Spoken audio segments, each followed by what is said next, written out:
All right, today we're gonna do a bit of a demonstration about like why we weigh things out on a scale when it comes to our food choices rather than just putting something into MyFitnessPal like a medium-sized banana, or you might see on a food label for something like oatmeal, for instance, half a cup is one serving. I really like to get away from these more vague measurements because, again, they're kind of vague. All right, so if we want to be as accurate as possible to really get an awareness of how much we're eating, then we've got to use the tools that'll help us to get there. So for instance, let's start off with like me measuring out some oatmeal. So what I typically do is I would place like my bowl, for instance, on the food scale right here. We then turn it on and or zero out that scale. So we see it's in grams is the unit of measurement I'm using. And what we want to use here is a full serving, which if you look at the label of the Quaker Instant Oats, for instance, 40 grams or a half a cup is what a serving size is. So I'm going to measure out here. I've got this handy dandy guy here, a half a cup. Okay, so we're gonna measure it out and see if a half a cup comes out to being 40 grams. So here we go, pretty straightforward, throw it in. And as you can see, 51 grams. So that gets you in a little bit of trouble because that's literally like 1.25 times as much as what a serving size is.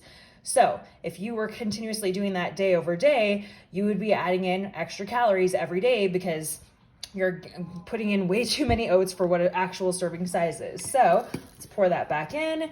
And now we zero out our scale. Okay, we're back to zero.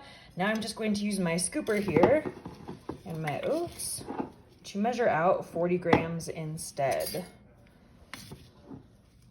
All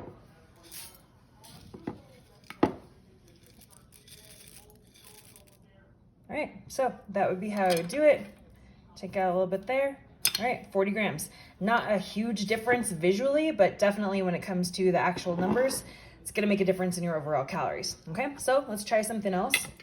How about, for instance, a banana? So zero out the scale, but a banana. I get this a lot in people's food logs. There's like medium-sized banana, large banana, small banana. What does that mean? I feel like that's very much, that's to like beauty is in the eye of the beholder. Like, do I want to say this is a small banana or medium? I don't know. So we have to be a little bit more realistic because, again, if we just weigh this out and see what we're sitting at, 149 grams, like, okay, that's great. But also we've got the peel here. So you'd be much better off. We've got my plate here. You can do a plate, a bowl, whatever. You could do that and then peel the banana itself, slice the banana slices on there, see how much it weighs. Or you could do this route where we see how much it weighs, 149 grams with the peel. Then we peel the banana, take it out, put it on the plate. It's actually 96 grams, 95 grams. All right, 95, 96, somewhere in there.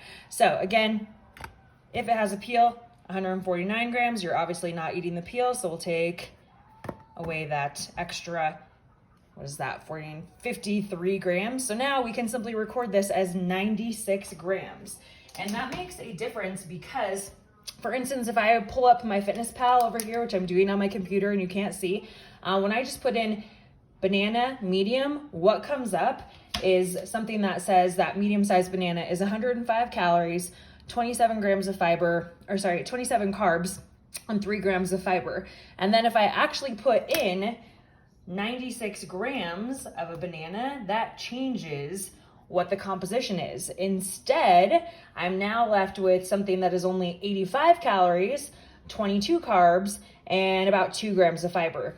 So again, that's a 20 calorie difference, and in the day might not make a difference. You know, if you're just traveling and trying to like guesstimate, that's totally one thing. But if you were in your home and you have access to a scale, well, you just were able to see that, hey, I saved myself 20 calories by going with the actual weight of the banana versus just calling it a medium-sized banana. Okay, now let's try another one. We've got some Deliciousness crunchy cookie butter spread from Trader Joe's, the GOAT. So, you know, what they have here for the label would be 30 grams or 2 tablespoons. So let's measure out 2 tablespoons and see if we get 30 grams. So how do I do this? I put the container on my scale there. I've got my tablespoon here. Why does this not want to zero out? Okay, zero out. So now let's see, can we get 2 tablespoons out of this thing?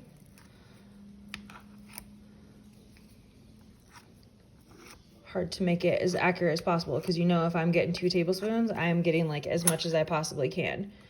All right, so there's my 1 tablespoon. Okay, so 1 tablespoon is half of a serving, right? And I said that a full-size serving was 30 grams. When I measured with a measuring spoon, it came to 19, 20 grams, something like that. So again, doesn't seem like a big difference, but this is 4 extra grams if I were just to measure it with the tablespoon. As you can see, I only did half of a serving because I'm too lazy to go and dirty out another tablespoon. So this is 19 grams in this one versus, if I put in another tablespoon, then I'd be sitting at 38 grams rather than 30 grams for the serving size. Okay, so I hope that makes sense, but essentially if you were to do the math on that, it'd be a little bit too high on your calories, right?